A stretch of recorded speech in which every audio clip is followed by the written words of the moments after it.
Hawks Postcast, part of Locked On Atlanta on the Locked On Podcast Network. Your team every day.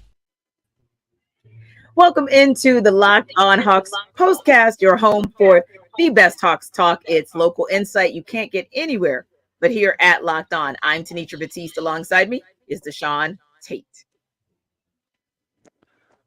Tenitra, how are you?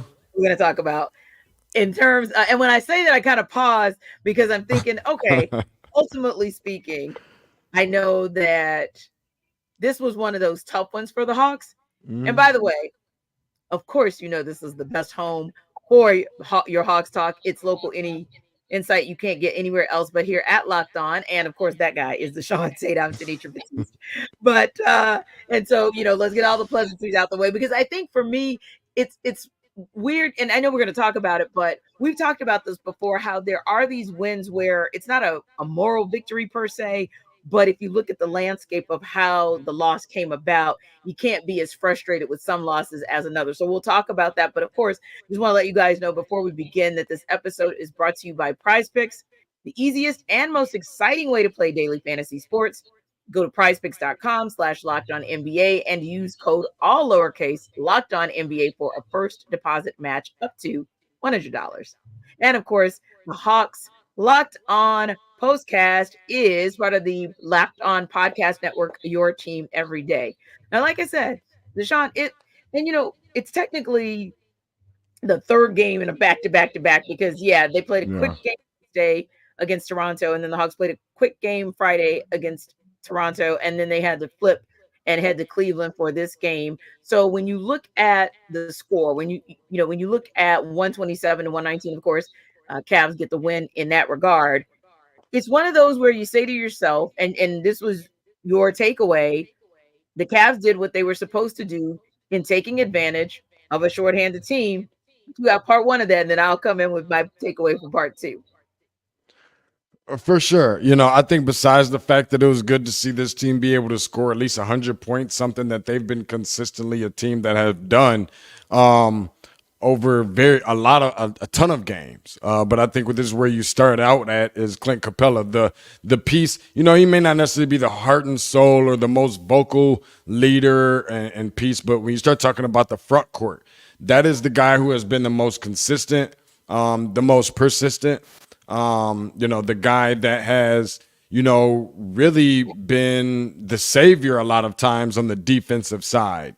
That, a lot of times when Trey's defense was not as improved as it is and guys were just going past him, everybody's kind of leaving it wide open for Clint Capela. Don't worry about it. We got Clint down there. Don't even worry about it, kind of thing. And he's not the only one that there's been those instances. So I think just from that standpoint, just not having Clint Capela and just the uncertainty of not having guys in the lineup, I think that's the frustrating part. But I think that what people miss is because the center position is essentially becoming somewhat extinct in this league, people tend to forget about exactly how important it is, and not having him on tonight, while they did compete, while they did cut the deficit, I still think that it was a detrimental asset more so than sometimes it is from the guard position, where they come a little bit more a dime a dozen. Yeah, and I can respect that, especially for what Clint brings to the table. Like you said, he's the cleanup guy. And the assumption is always, CC, he'll get at it. And yes, CC is a pretty solid rim protector, especially for this team, right? But I think for my part, too, of looking at what we saw tonight and saying to ourselves, hey, self, the Cavs did what they were supposed to do in taking advantage of a shorthanded team, because essentially you had no bench. You had no bench depth, and you didn't have the guy who could come in and maybe give you some boost with maybe just a couple of key threes, because we'll talk about this in the second seg. The fact that this was another one of those games where there was an even stat line between the Hawks and their opponent. But you can't deny the very gentleman that you just spoke of, Clint Capela, that when you look at him in the Raptors game, the Hawks were a plus 21 when he was in the lineup. Same thing for Bogdan Bogdanovic. The Hawks were plus 20 when he was in the lineup. And both of those guys played very, very efficiently to make sure that the Wednesday game we saw, where the Hawks fell just short, ended up being a blowout game against the Raptors on Friday. So yeah, I definitely think when you look up and down the roster, and of course we know that low key AJ Griffin has been out with due to personal reasons for the last couple games. And while it doesn't give you a whole heck of a lot in terms of productivity because he doesn't get a lot of minutes, what he does give you is an additional option for scoring. And They're what he does, short. yeah, go ahead. I was gonna say they're short on bodies right now. We're Yes. talking about there being instances where at first there wasn't, Trey, and then I think at one point in time there was Trey, but there was no DeJounte for a very small stint. No DeAndre Hunter, which is becoming a way too much of a consistent thing for my liking. I'm not talking about this year. I'm talking about over Right. the course of the since he's been, an NBA player. Yeah. Even more so, not having Capela on tonight. Jalen Johnson goes down as well. AJ Griffin. I'm almost at a point now, Tenitra, where I'm ready to ask Quinn, do you got a medium in the back? Like, I'm at that point. You know what I mean? Throw me a jersey, coach. Put me in, coach, like the old saying goes, because they can pretty much use all that they can get. If I can't do nothing else, I can at least, maybe sink a couple free throws and certainly pick up a couple hard fouls. Yeah, and I think that's why Seth Lundy was able to get the call up and did quite well in his call up. Now tonight he was a DMP, which was a coach's decision, right? And that was kind of tough. So I don't know. It was very, very interesting. I know we're going to talk a little bit about some other players when we come back, right? Or one player in particular that I have a question for you, and he's another guy who gets called up sometimes from their Skyhawks team and then kind of goes back down to the G League. But particularly with Seth Lundy, I thought with his performance in the Toronto game that maybe he would have gotten some playing time tonight. To your point, where they're shorthanded, A, and B, he's a guy who, because he didn't play a full game with them, he would have been fresher legs. I was going to say the last thing before we cut to the break is that, feel free to hit us up at Locked On ATL on, social media, on Twitter, at Tate's Take Hoops and at Tenitra Batiste. What are your realistic expectations now that we're kind of seeing it becoming a little bit more consistent where you're going to have to depend on one of the Matthews, if not both of the Matthews? What are your realistic expectations? And are you satisfied with what you're getting out of Saddiq Bey? Because yes, while he is one of the more consistent players on this roster, balanced on both sides of the ball, you know exactly what you're going to get out of him. Yes, of course, that's a plus, but you are limited to exactly what it is. Like it's going to cap out at a certain point and it's not going to go beyond that point. So, do you kind of grow a little bit of frustrations, or are you absolutely okay because you know exactly what you're going to get, that you're only going to get what you're going to get? So there is some positives and maybe not necessarily negatives, but some pessimistic side and some optimistic side as well. I would agree with you on that. You kind of have about 3 or 4 guys on this roster where the ceiling has hit. The ceiling is the ceiling. So if the ceiling is the ceiling for them, kind of where do you go from here? And we kind of know where they're going to have to go. They're going to have to go out and get some more talent when the opportunity presents itself, probably sooner rather than later. But in the meantime, you've got to figure some things out to be a bridge. Jalen Johnson still out with AJ Griffin out due to personal reasons. And who knows whether or not Boogie will be back in time for, say, the Pistons game on Monday or another road stretch that they've got next week. Now, when we come back, of course, we will talk more Hawks Cast in the and one. And don't forget, this episode is brought to you by Prize Picks. It's the easiest and most exciting way to play daily fantasy sports. Go to prizepicks.com/LockedOnNBA and use code all lowercase locked on NBA for a first deposit match up to $100.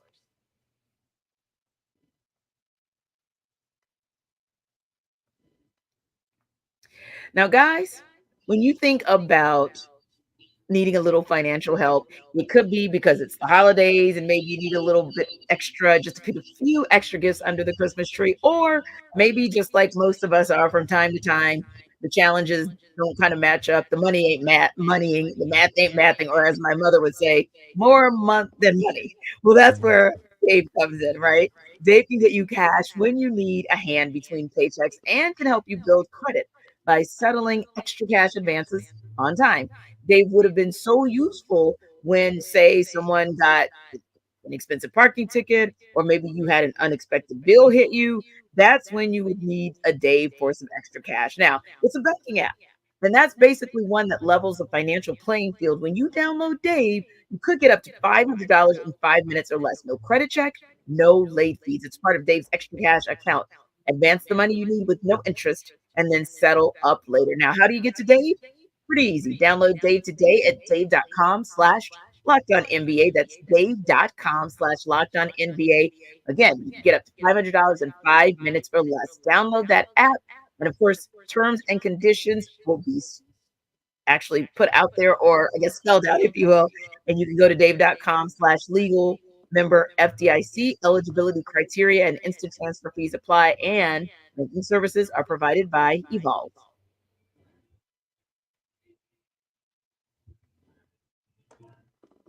So, DeShaun, again, this is one of those interesting games. You and I, it seems like we've said this at least 4 or 5 of the last of the Hawks games, right? Where we look down the stat line and we see something like even the stat line tonight. Hawks 48% from the field, Cavs 48.5. 3-point line. Actually, the Hawks are a little bit better, 41.7% from 3, and the Cavs 38.1% from the perimeter. Dead even free throws, assists. I mean, we could go up and down, and yet somehow the Cavs had a lead of 23 points at one point. Now, granted, a lot of that was built in the first half. Hawks had the excellent second half.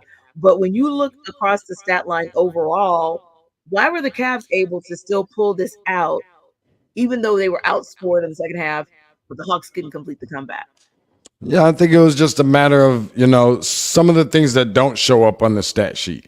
When you start talking about some of these second chance points and able to get to the ball faster, and, obviously the rebounding differential was different. Amongst some of those things, fast break points, some of those little things where the Hawks were just clearly undermanned. And I don't like to be the person like, oh, well, come on. I mean, that's Captain Obvious. That's stating the obvious. And, it's almost like trying to take the easy way out. But like if you're watching the game, it's not very often that sometimes you're watching the game and the stat sheet and the scores and the, highlights and everything else is matching up. I mean, it just matched up. They were shorthanded, and it's one thing to be shorthanded at a position of which you're typically deep at. But in a situation where you're already, thin in the front court, plus you're missing front court players, I couldn't imagine DeAndre Hunter is 100%, but felt like he, probably needed and had to play in this situation because there was no Clint Capela. I'm even curious to know, again, hit us up on Locked On, ATL and that Tenitra, Batiste and that Take Hoops. How do you feel about seeing someone like Onyeka Okongwu getting, extended starting time? He's just one of those pieces that we thought we might see more often when there was no more John Collins. Could he be a starter? Should he be a starter? Would he be a starter? He's not a starter. We like him and the idea of him coming off the bench. Tonight was not one of those nights where you could afford that. Yes, he did contribute relatively well. So I'm gonna be honest with you. Some of these things it's filling, while it is giving some optimism and glass half full, some of this stuff is kind of, and I'm not saying this is the case by any means, but some of this stuff is starting to feel like a tank job, although it's not. Some of this stuff is starting to feel like the Detroit Pistons, who's on a terrible losing streak, although it's not. But it feels that way because your expectations for this team, while it may not have necessarily been great or contend for a championship, it is that it would be significantly better than what we have been seeing, especially losing 7 of the last 9. Yeah, and that's a little bit of a shift because I know you and I had talked about the fact that it wasn't as frustrating as maybe it would have been a year ago, and maybe it's still not, because last year it was more of the consistently inconsistent, like on 10, and this year at least, and that included not being competitive, whereas this year, even in the losses, you're seeing more competitiveness. So with that kind of, I'll call it a 5-degree shift, was that something because of what you've seen across these last couple of games, not so much the one that they won last night, but the ones prior to that and even tonight? I think it's a matter of just getting close. We could talk about being close and it's like we're almost there, or we're losing by a possession, or we're losing by 2 possessions, and we're already shorthanded, so it doesn't feel as bad as it may look to some people who maybe didn't see the game, but it was kept so close throughout the duration of the game. That's one thing, but I think that we have gotten to a point where there's been so many games in a row that you can say that about, and it's starting to feel kind of tiring. It's starting to feel kind of exhausting. You can't, it's hard to find terminology and words to describe why one game was different than the other, and why you do find, a reason to be positive and, have an optimistic outlook on what the future does hold. I know one thing, and this thing is for sure. I wrote it down in my little handy dandy notebook here, Tenitra. I need to see more during the trade deadline for my pain and suffering. That's just the way that it is. Point blank, period, point blank. Everybody feels the same way. If you're telling me that all of this is going to lead up to, I don't know, and I'm just throwing Pascal Siakam or whomever they may be, Lauri Markkanen, I don't know who the player is. If you're telling me that it's going to lead up to something that's like, all right, I'm willing to sacrifice what we, had to, kind of go through for this, then that's one thing. But to see it staying pat, that's something that I would deem as unacceptable, and that's probably the only word that I can use is unacceptable with the frustration that I'm feeling right about now. Right, and like I said, that's a little bit different because you and I have kind of taken a different take or a different tone, but it does in moments get frustrating because you are saying to yourself like, okay, like the up and down of it. Like I really felt confident that the Hawks were going to come back and win that game last night against the Raptors. I felt like they were going to split it, and I felt like the Raptors were going to win the first game of the back-to-back, and then they won the second. I knew it was going to be a daunting task to beat the Cavs as well, but what you're basically saying is it's tough when you have to go back and forth, regardless of the reasoning behind the up and down and the back and forth, and I hear you on that. Well, and I don't think that's the only piece, but some of these are against teams that you feel like, all right, I can understand, the 3-game losing streak. I can understand maybe the 4-game losing streak. But once we start getting into numbers like 5, and it's against teams that you should have gotten wins against, I get it. Indiana was hot at that time. I get it. Cam Thomas ended up coming back, for Brooklyn the second time around. I get it. You're playing against the Sixers, and Joel Embiid is just ridiculous, and Maxi's starting to look good. But like at some point, we're going to have to dead this thing. And it can't just be about when you're playing the Pistons and the Wizards.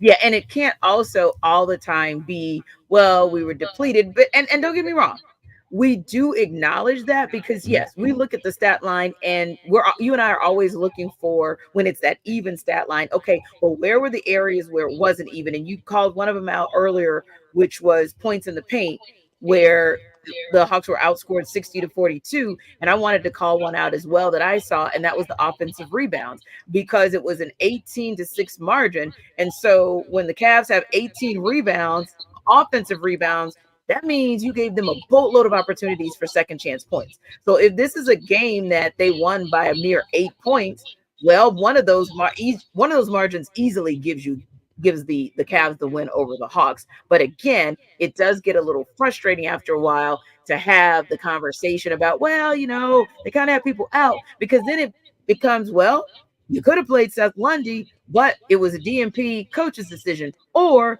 Bruno Fernando gave you 16 points and 8 rebounds in 13 minutes. So why didn't we see more of him? I think this is more so not even as much about the players and whatever else, and maybe not even necessarily the coaches, but like not really being in position just in case some of these things happen again. I hate to, beat a dead horse with a dead horse, but on the front office, if I'm just being honest. I mean, listen, not only are you putting Onyeka Okongwu in a position where he is essentially the only guy up front that you can really rely upon right now, but you've also got him working on his perimeter jump shooting, for crying out loud, and taking some of those shot attempts and trying to get better. I'm not sure I want this to be the instance. Okay, if you're up 20 on somebody, 25, 30 points in the fourth quarter, that's a different conversation. But where's Mohamed Gay, who I think is a pretty good player? I don't know if he's in a couple times. Yeah, exactly. And I think he can be good for this team. He's got some size. I mean, at one point in time, Trae Young was, leading this team, I think, at the half in rebounding with like 4. So it's like, we need some size. Let's start rolling guys out here. We're bringing guys back from, it's a 2-way contract for a reason for a lot of these guys. I would be really interested to see what we would end up getting from somebody like a Mohamed Gay, because I think that is something that we probably didn't realize that we had in the bag before, that we actually, won't know until we roll him out there. Yeah, and I think it's one of those where, you're just kind of still waiting for that opportunity for him to come back in the lineup as far as health goes. And of course, same question, not so much for depth. So not so much as a starter per se, but just similar to Muhammad Gay, you'd be looking for a Kobe Buffkin to come back and give that depth. So we'll talk a little bit more about the Pistons game. The Hawks going to be back home on Monday. And it's not so much for us conversation in who got next that relates to getting a win, DeShaun, as it is more of a conversation of who's going to be a go. Again, we'll talk about it on the other side.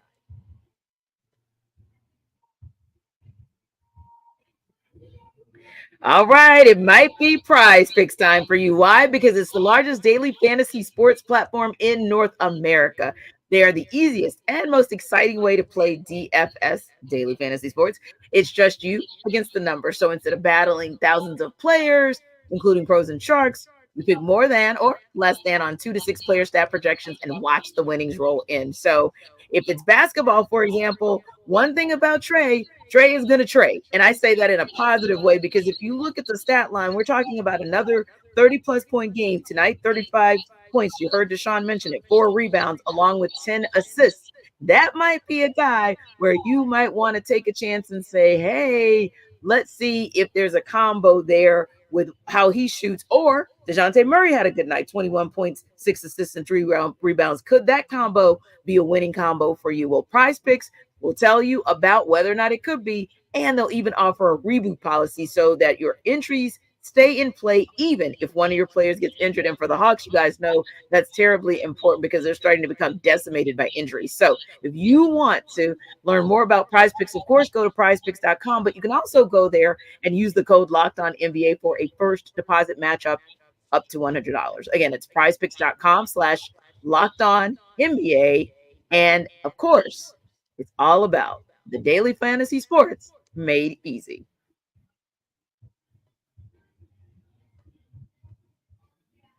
All right, DeShaun, we're not going to even pull hunches because at the end of the day, this isn't even about a game like, ooh, keys to the game. Because normally Tate and I will give you guys keys to the game as we wrap up. This ain't that last segment. This segment is about who is actually going to take the court. How many minutes are going to be played? Is this an opportunity to evaluate and get some guys to really, really step up? Should you have Bogey still out with illness? Should you have Clint Capela not in the lineup, et cetera, et cetera, et cetera? Here's my question. And again, I'm going to throw this out there one last time at Tenitra Batiste, at Tate's Take Hoops, and at Locked On ATO, because I really want the people, you call yourself diehard Hawks fans and Hawks Nation and true to Atlanta, keep it true to Atlanta. We're tapping in with us. I'm interested to know how people would play this situation. You got a game against the Detroit Pistons coming up. They're in a 23-game losing streak, okay? Exactly. In this situation, do you sit the players, considering we know that they all do it, they sit players to get healthy when they're playing bad teams, ... Do you sit the bad players to get healthy, right? Or do you play the players that can technically play and be active to prevent being that team that, you know, the Detroit Pistons snapped their 23-game losing streak? Because that's a bad look for whoever that team is right now. Like, they just set franchise records on this. So I'm curious to know how the people, you know, really feel about that per se. That game is obviously going to be coming up, and Detroit's going to, you know, be trying to do any and everything that they can to try and get a win. They might just have a parade there downtown when they do eventually snap this, but you don't want it to be against you. That's all I know. But what is your take on that, Tenitra? Would you play them, or is it all about getting healthy and it's just one game during the regular season? Who cares, because we got bigger fish to fry? Yeah, well, you better be careful. You got to strategize it, because as we know, that rule has changed for load management for the 2023 season. So when it comes to your star players, which typically would be your starters, you've got to be careful how many of them you actually don't play at one time, especially if that's not a pre-approved person to be out for the load management piece. So that's kind of the first part. And I think the second part is just making sure that it's the right combinations. Like, if we're going to use this as an opportunity to kind of look at some lineups, well, hopefully you get Clint back, because then you can, people are really liking what they're seeing out of the Clint Capela, Onyeka Okongwu matchup. So it'd be a great opportunity to kind of see that matchup, if at all possible, which would allow you to then maybe see less of Sadiq Bey in the starting space and maybe more in his more comfortable space, seemingly, which is a part of the bench mob, if you will. I Or think the last thing for me, Tenitra, that I was mob. going to say in regards to this is like, in this particular instance, do you,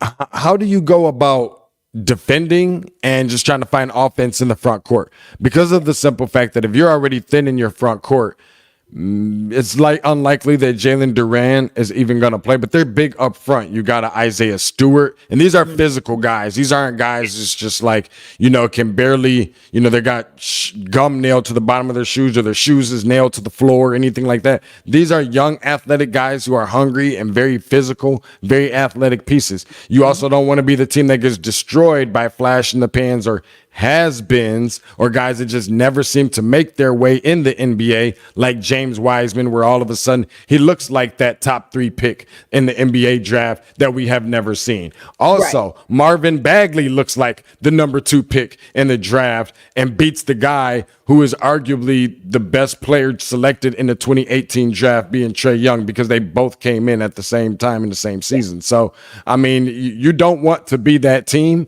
That is a very bad look for Atlanta. I would imagine. I don't think that they're going to get threatened by any stretch of the imagination by losing to Detroit. But the same way that the Cleveland Cavaliers did what they were supposed to do and take care of business against a team that they were more superior than, because the team's, primary pieces in the front court were hurt, I'm going to need Atlanta to do what they're now supposed to do and return the favor and take that frustration out now on Detroit and do what you're supposed to do against a team and extend, I guess, that losing streak to 24.